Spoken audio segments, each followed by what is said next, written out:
কদিন পর শুরু হবে বিশ্বকাপের ১০০ দিনের কাউন্টডাউন। তার আগে বিশ্ব ভ্রমণে সোনালী ট্রফি। এরই মধ্যে উন্মাদনা শুরু হয়ে গেছে গ্রেটেস্ট শো অন আর্থ নিয়ে। সাবেক বর্তমান ফুটবলাররা মত দিচ্ছেন বিশ্বকাপ নিয়ে। এবারই প্রথম ৪৮ দল নিয়ে আয়োজিত হতে যাচ্ছে মেগা আসর।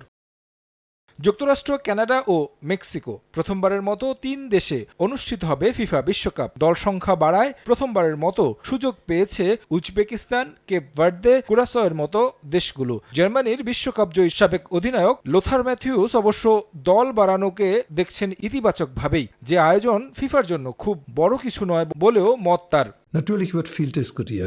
বিশ্বকাপে দল বাড়ানো নিয়ে অনেক আলোচনা হয় এবং প্রতিটি আলোচনায় আমি অংশ নিয়েছি। আমি এটাকে সেই দেশগুলোর জন্য দারুণ সম্ভাবনা হিসেবে দেখি যাদের আগে যোগ্যতা অর্জনের সুযোগ ছিল না। এই দেশগুলোর জার্মানি, ইংল্যান্ড, ফ্রান্স এবং ইতালির মতো অবকাঠামো নেই। তারা বিকাশের সুযোগ পেয়েছে। ফুটবলে উন্নয়ন বিশ্বের সাধারণ উন্নয়নের মতোই। আমার ভালো লাগছে উজবেকিস্তান, জর্ডান এবং অন্যান্য দেশ যারা প্রথমবারের মতো যোগ্যতা অর্জন করেছে তারা এখন আর শুধু টেলিভিশনে বিশ্বকাপ দেখবে না। প্রিয় দল ব্রাজিল কিংবা আর্জেন্টিনাকেও সমর্থন করতে হবে না, তাদের নিজের দেশ থাকবে।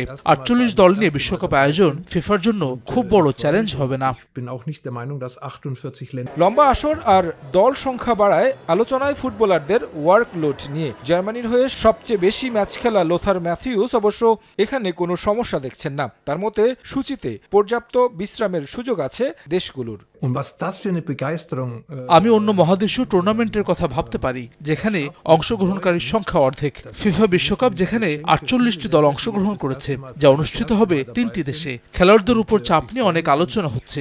আমি জার্মানির জাতীয় দলের সময়সূচি দেখেছি। প্রথম ম্যাচের পরে তাদের ৬ দিন ছুটি আছে আর দ্বিতীয় ম্যাচের পরে তারা ৫ দিন পাবে বিশ্রামের জন্য। উদাহরণস্বরূপ বলতে পারি ১৯৯০ সালের তুলনায় খেলার মধ্যে বেশি বিশ্রাম রাখা হয়েছে এবারের বিশ্বকাপে।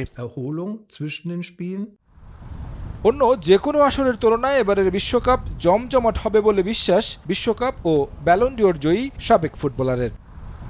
তারেক হাসান শিমুল, সময় সংবাদ।